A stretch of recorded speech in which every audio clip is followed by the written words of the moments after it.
Guys, kalian pernah lihat gak? Ada orang yang bisa bangun propertinya dia, properti idaman yang nilainya di atas 100 miliar, tapi dibangunnya bukan pakai cash, dibangunnya pakai cash flow propertinya dia. Nah teman-teman, hari ini kita akan bertemu salah satu guruku. Dia adalah orang yang paling aku kagumi, paling aku respect, karena hidupku jauh banyak berubah bumi dan langit semenjak ketemu beliau. Nah hari ini kita akan interview, kita akan tanya bagaimana pasif income dia bisa membangun rumah yang ada helipadnya seperti ini. Got me staring at you, so I'm crazy. Won't you bend that back for me? We won't stop. Got your feet both locked. Nah teman-teman, hari ini kita sudah bersama dengan Pak Tung Desem Waringin. Beliau yang punya rumah di belakang ini.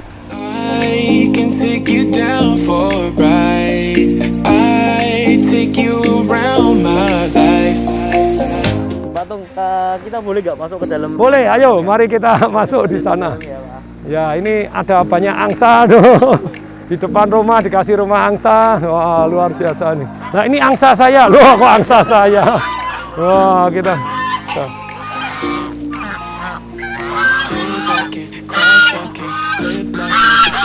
Nah, ini sekarang jadi leadernya nih. Yang paling coklat ini kalau berenang dia duluan ya nih. Luar biasa. Ya. Ini bertelur nih. Lagi ngangremin telurnya. Ada telurnya itu.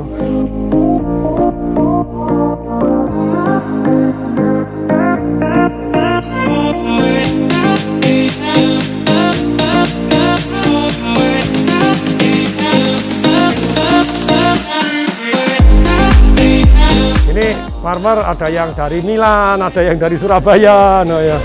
Yo, mari masuk, mari masuk, mari masuk. Rumahnya besar banget. Ya. Ini berapa kamar Pak Tung? Kamarnya belum dihitung, no. Banyak. 1, 2, 3, 4, 5, 6, 7, banyak.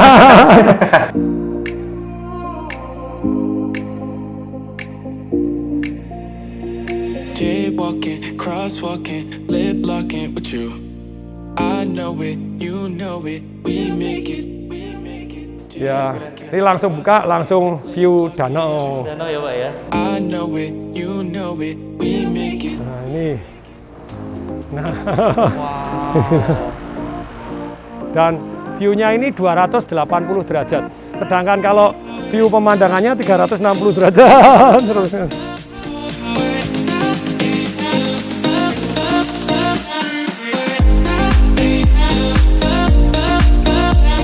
Nah teman-teman, aku tuh respect banget sama Pak Tung Desem Waringin ini. Walaupun dia duitnya udah banyak, tapi itu semuanya tuh masih pakai passive income. Jadi teman-teman, rumah ini sebenarnya kalau dibangun cuma 1 tahun 2 tahun itu sudah bisa. Tapi Pak Tung ini mengeluarkan pakai passive income-nya supaya bisa membeli rumah dan membangun ini ya Pak ya. Nah itu kenapa piara angsa, itu ada filosofinya begitu ya. Ini angsa rame-rame, ini angsa 1 RT RW gitu. Angsa saya 4, terus kemudian teman-teman senang akhirnya beli lagi. Nah tapi sekali lagi angsa itu filosofi ya, tadi ada yang bertelur tadi begitu ya. Nah di sana filosofi angsa bertelur emas. Rata-rata orang yang kurang bagus itu jadi punya uang langsung dihabisin beli rumah. Untuk tinggal, lu enggak boleh toh? Boleh lah, rumah pertama Anda boleh. Tapi kalau rumah yang menurut saya rumah impian, itu alangkah baiknya sabar dulu. Sabar dulu Pak. Kayak dulu sebenarnya, saya di 2004, itu mau pindah di Pondok Indah, Bukit Golf sudah bisa. Beli Mercy S-Class tunai bisa. Tapi mending saya beli 30 ruko. Lu Pondok Indah naik, tapi kan Anda tidak menghasilkan. Saya ruko saya juga naik dan menghasilkan passive income gitu ya. Jadi kita punya satu namanya cash flow setiap bulannya. Jadi banyak orang tidak sabar. Saya punya murid murid Financial Revolution juga. Terus kemudian dia cerita, Pak Tung terima kasih ya. Saya sudah punya 9 rumah Oh kamu sewa-sewa bagus Berapa saat lagi ketemu saya, Pak Tung. Saya tanya rumahmu sekarang jadi berapa? Oh, saya jual 5 Pak. Saya beli rumah di depannya Pak, ada air terjunnya Pak, indah Pak gini. Ikut lagi Financial Revolution, saya bilang gitu seminar. Akhirnya dia mulai sadar. Oh iya saya nangkep maksudnya Pak Tung. Tapi ini peluang tidak datang kedua kalinya loh. Maksudnya peluang itu rumah di depan air terjun tidak datang 2 kalinya. Enggak loh. Peluang itu kan selalu ada. Kayak saya dulu cari rumah yang di pinggir danau. Tidak tahu kenapa Bah Sadar waktu itu nyari di pinggir danau. Hampir dapat gitu ya. Kemarin saya kunjungin. Kalau saya kunjungi sama anak-anak saya naik sepeda, wah Pak ya jauh banget no. Itu danaunya kayak sungai tok Pak, saiprit gitu. Ini kan danaunya mau luas, luas berapa hektar kan gitu. Jadi kesalahan orang, rumah impian diwujudkan dengan ngotot, dengan utang. Betul. Loh, kalau rumah pertama Anda ngutang nyicil, boleh. Tapi kalau rumah impian Anda bangun besar, Anda nyicil dengan utang, mengandalkan hasil kerja Anda, tidak bagus. Kalau saya angsa bertelur emas, emasnya baru digunakan untuk ini, jadi sadis. Sabar dan disiplin dulu. Sabar dan disiplin untuk apa? Untuk angsanya biar jadi banyak dulu gitu ya. Bertelur emas diambil telurnya, jangan angsanya. Nah kalau misalnya beli ini, bayar sekian jreng, berapa berember-ember. Bisa nggak? Ya bisa, tapi Anda nggak punya ternak duit lagi loh. Kenapa nggak sabar enough untuk ya rumah impian? Kalau rumah, sekali lagi, rumah pertama Anda boleh lah, tapi nggak usah terlalu mewah, nggak terlalu gini, langsung mewujudkan rumah impian, nggak usah dulu. Iya, Pak, betul, Pak. Mewujudkan passive income dulu gitu loh ya. Betul. Keren, Pak. Ya. Coba kita naik ke atas ya, Pak. Ayo, mari kita naik ke atas, ayo.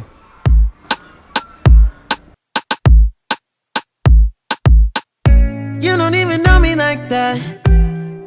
Are you Jadi ini marmer sudah jadi, sudah poles, makanya ditutup pakai kardus terlebih dahulu. Nah, staying up all night, throwing drinks back? Empat ya, di Pak. sini ada 4 kamar, 1, 2, 3, 4 gitu ya. Bisa, mestinya bisa. Nih, ini sudah mau sudah mulai furniture masuk, lemari masuk. Nah, Bagus banget, Pak. jadi mulai masuk nih. Jadi nah, ini masih banyak full perlengkapan macam-macam. View danaunya. Sendiri, Pak, gila.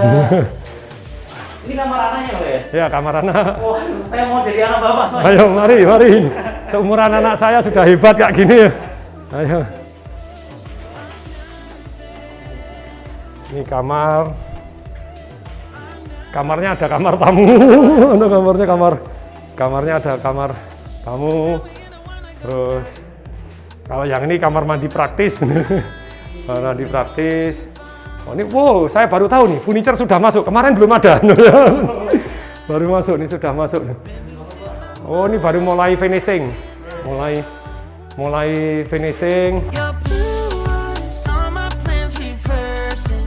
You know that. Jadi ini view kamarnya dari Kamar anak aja kayak gini, guys. Keren banget, Pak. kamar saya 1 lantai. Lantai atas ya, Pak? Ada jacuzzi, ada whirlpool, ada panas dingin. Teman-teman lu. Ada tempat fitness center kamarnya. Ini udah mulai finishing nih, mulai finishing. Kemarin belum ada ini, sekarang kok cepet sekali udah jadi ini. I'm nervous that it's you. I'm nervous. Tetap view-nya bagus semua. View-nya untuk supaya yang di sana toman semua. Ikan yang gede-gede, ikan yang di sana. Ayo. I'm just saying, I can't ignore you. Ya, saat lift ini tangga itu tangga untuk karyawan. Teman-teman, ada 3 cara untuk akses ke lantai 3, teman-teman. Iya. Pakai lift bisa, tangga atau tangga karyawan. Nah, ini kamar saya. Kamar saya mana ya? Ini semua. Kamarnya satu lantai, guys. Nah, ini kamar saya. Iya, Pak. Jadi ini mulai ini entertainment room. Jadi entertaining room. Ini entertaining room. Kenapa entertaining roomnya di sini tidak di basement atau tidak di paling atas? Kenapa, Pak? Dari pengalaman saya, rumah teman-teman saya yang ada home theater, home apa, Iya. dibuka baunya enggak enak. Oh. Karena enggak pernah dipakai, enggak pernah begini. Jadi harus yang di lalu langyang, ini. Iya. Jadi luar biasa. Ini kamar tidur ini. Ini desainnya untuk finishing. Oh, sudah jadi. Kemarin belum ada, sekarang sudah ada.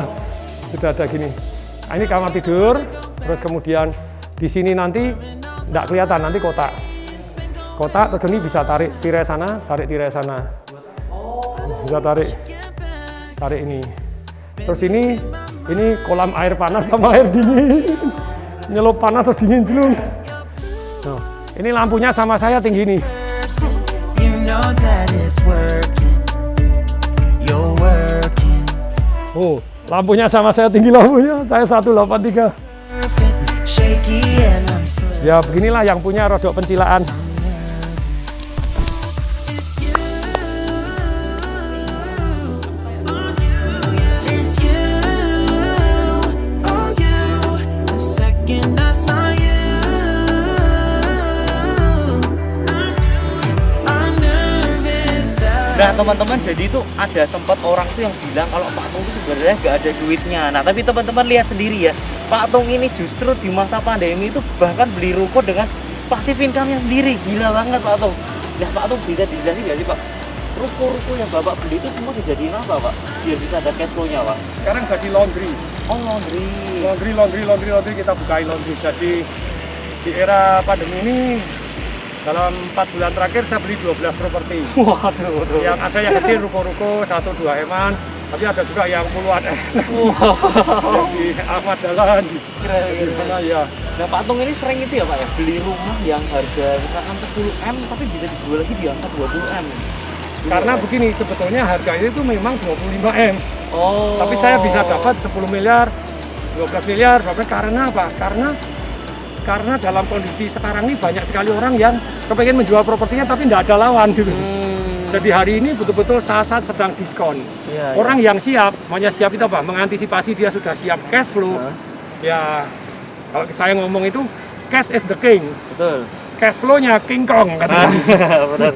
Jadi benar, cash itu king kalau dalam kondisi repot begini. Makanya banyak orang pol gas ketika wah lagi hebat gitu, peluang nggak datang kedua kalinya. Tetapi sometimes nggak juga gitu ya. Sometimes peluang itu datang terus kok. Betul. Dan kita nggak pernah takut ketinggalan.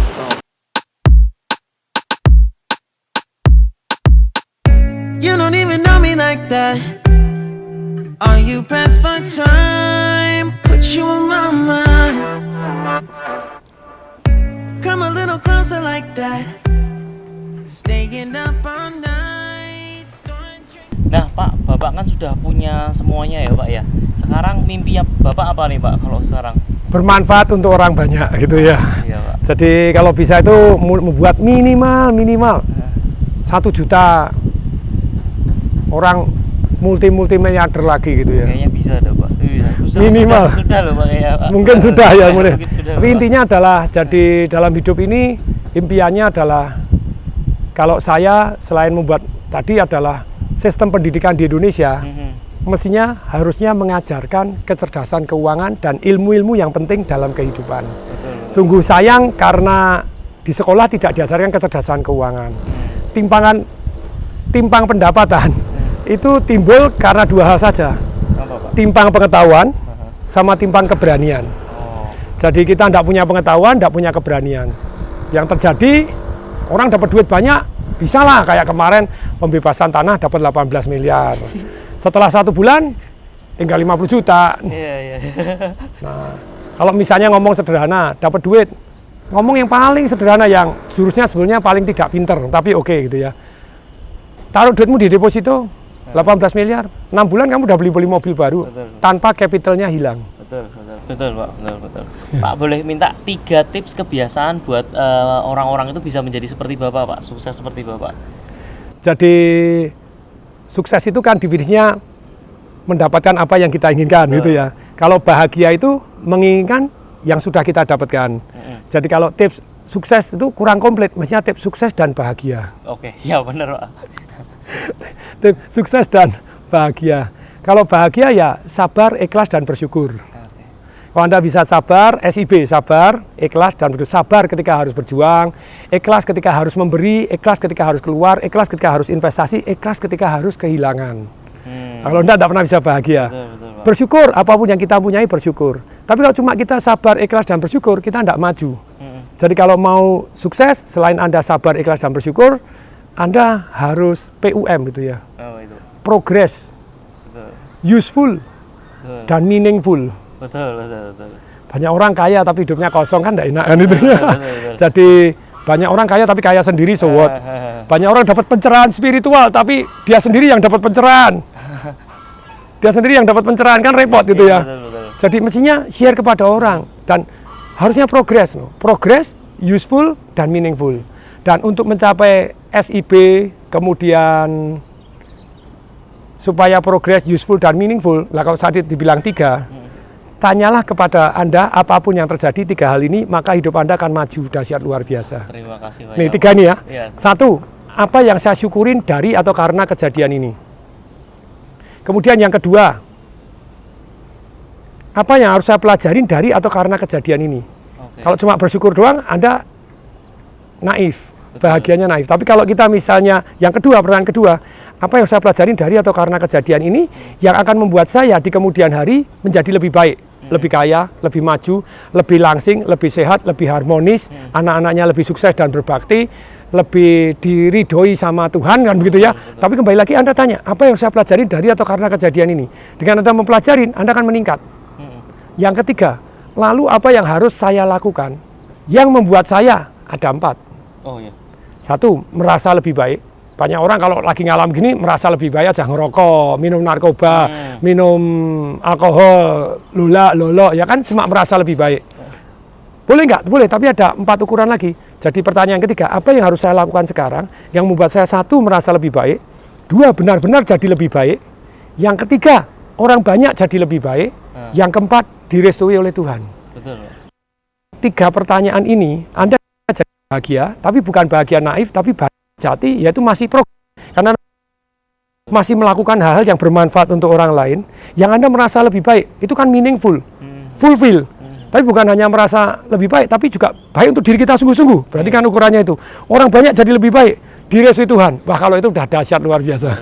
Terima kasih banyak Pak ya sudah meluangkan waktu ya sekarang ini. Thank you banget. Beliau ini sudah sangat kaya tapi masih mau membantu teman-temannya yang masih di bawah banget. Jadi terima kasih, semoga Bapak diberikan kesehatan terus Pak supaya Indonesia ini banyak banget orang-orang yang bisa menjadi sukses seperti Bapak. Amin, amin, amin, amin, amin. Thank you teman-teman.